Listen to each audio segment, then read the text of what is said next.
This stone raised bed is a nice addition to my garden, and I was able to construct it in very little time by just stacking these flagstones. Join me today as I show you how to make a stone raised bed.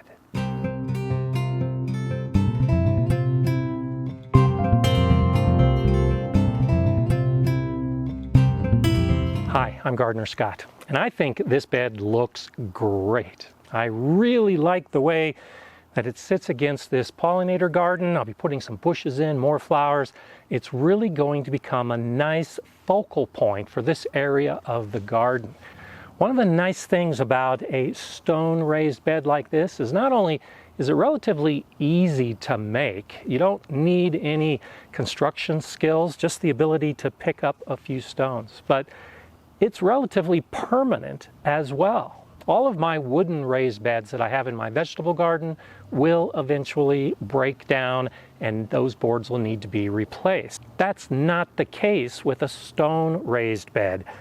These stones are going to be here for as long as I allow them to remain, which in my current plan is for as long as I have this garden. Another advantage to a stone raised bed like this, be it flagstones that are stacked or any other type of stones that are stacked, is that it's completely variable. You can make it any shape, any size, any height. You're not limited by straight boards that need to be constructed at a right angle. You can get curves and flowing lines with a bed like this. Let me show you all the steps that I took to actually get to this point. When first planning a free flow bed design, I begin by laying out a hose in the general shape that I think the bed should be. In this area, I'm considering 2 beds so that I create a walking space between them as kind of an entrance to this open pollinator garden. And so on both sides of the opening, I've laid out hose to get a general idea of what it could look like. For more precision, I cut a template, a big sheet of cardboard cut into the basic shape. And I can still refine this and cut it into a more permanent template. The nice thing about this is I can step back and get a pretty good idea of the bed size in relation to everything behind it. And once I finalize this template, all I have to do is just flip it over and use the same template for the bed on the other side. So both beds will be the same. Using that cardboard template as a guide, I laid out a thick layer of sand. This will be the foundation that the stones rest on.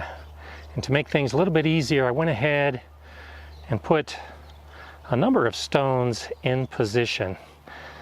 This will make building the low walls much easier. And not all of the stones are the right size, so I have a geology hammer, some chisels, a hand sledge, and I'll use these to shape the stones as I put them in position. You can purchase flagstone in a number of different ways.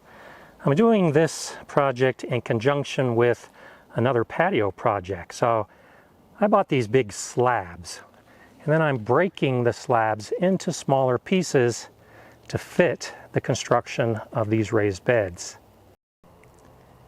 I can take these broken pieces and using the chisel, make them into any shape I want. You may be able to buy flagstone already cut into smaller pieces like this. The actual construction of the bed walls is a lot like a jigsaw puzzle. You have to take different shapes and different sizes and figure out how you're going to put them together. You can decide if you want to go through and find the stone that fits perfectly, or if you want to use some tools to go ahead and shape the stones. Either way, they should be fitted together relatively closely. especially on that first layer. The base layer is the most important. It should be level in all directions, and the stones are going to be wider at this base to give better support. The walls, as they get taller, will be thinner. So starting with a good, strong foundation allows you to build pretty high without any mortar, as long as it's all flat and level. Before adding the second layer, you can get a little more stability by adding some sand to fill in the gaps between the stones that you just laid down, and also fill in any low spots that might be on the flagstone.